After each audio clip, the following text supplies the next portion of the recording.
Hello guys, good afternoon. Pauwi na tayo ng Manila. So natapos na ang bakasyon natin. Halos 9 days. Oh shit! Oh shit! Sulit ang bakasyon. Nga lang nakakalungkot. Back to reality na naman tayo. Bakit ganyan na inaasal mo? Ano bang drama mo sa buhay? Ganun talaga.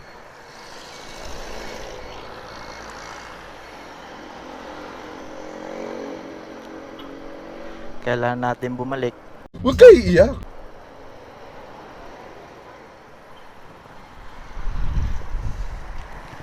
So mahaba-habang biyahe na naman to mga guys.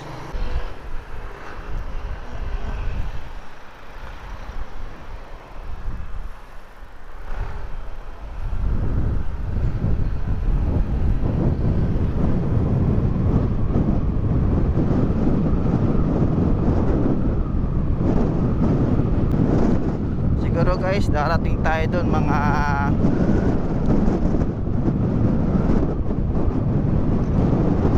10. Pwede na! Kasi takbong pugi lang tayo. Bro, what are you talking about, man?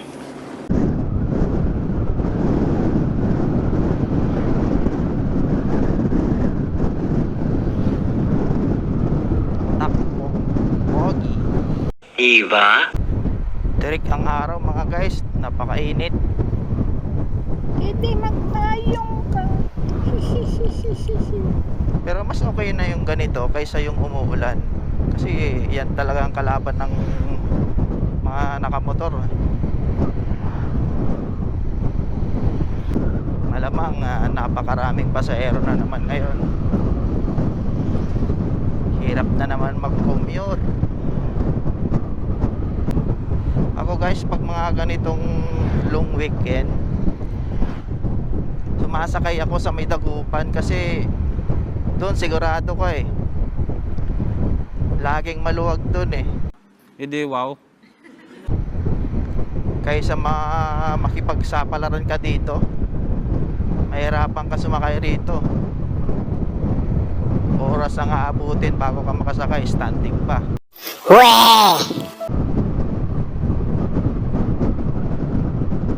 Subok ko na yan. Kaya pagka ako sa Dagupan na talaga ako sumasakay.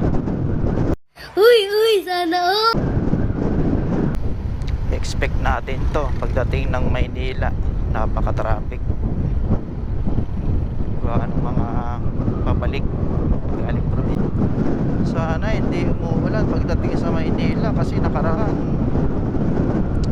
okay yung panahon dito. Pagdating namin doon, ako Bulacan pa lang hanggang Maynila umuulan. Siyempre pag umuulan ang hirap kasi yung helmet naman natin, yung visor natin, wala namang wiper yan. So kaya napakaalalay yung takbo natin. Hindi naman tayo pwede magpatakbo ng mabilis. Napakaraming lubak sa may Bulacan.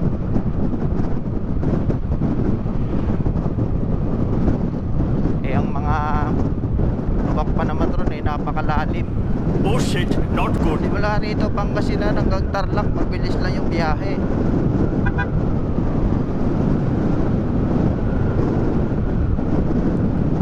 Tarlac to Manila yan, medyo papagal na yung takbo natin dyan kasi medyo mabayan-bayan na yan Paano masabi? Nga pala, buti napansin ko yung brake pad ko kanina sa likod.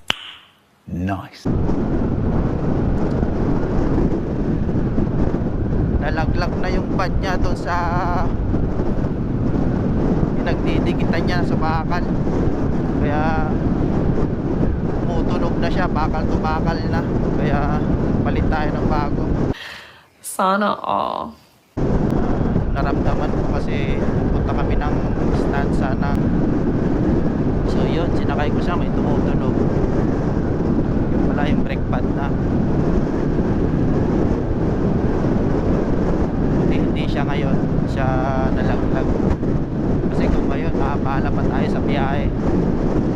Ayun guys, tarlac na tayo. Oh my God! Wow! Tarlac gaming na tayo mga guys. Itong truck na to, hindi niya makita yung side mirror niya. Tatakpan ng trapal niya sa gilid. Oh shit, not good. Ayun no, blind spot na yan. Parang konti lang yung mga riders na umuwi ngayon sa bandang north. Hindi tulad dati, halos ng kalsada puno ng mga riders. Hindi totoo yan. Bola lang yan.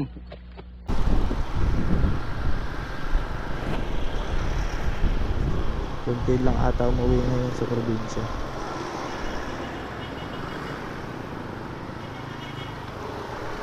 Or tamad lang talaga sila magmotor, kaya nag-bus sila.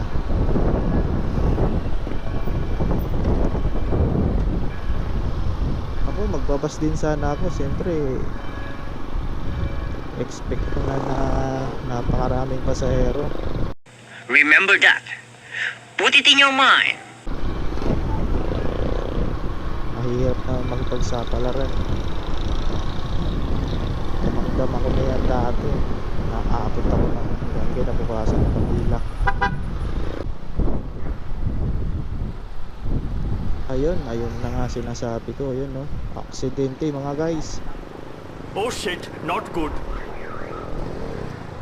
Motor saka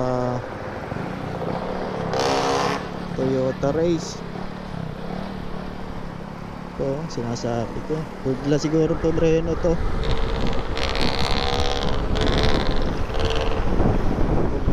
Biglang pumreno yung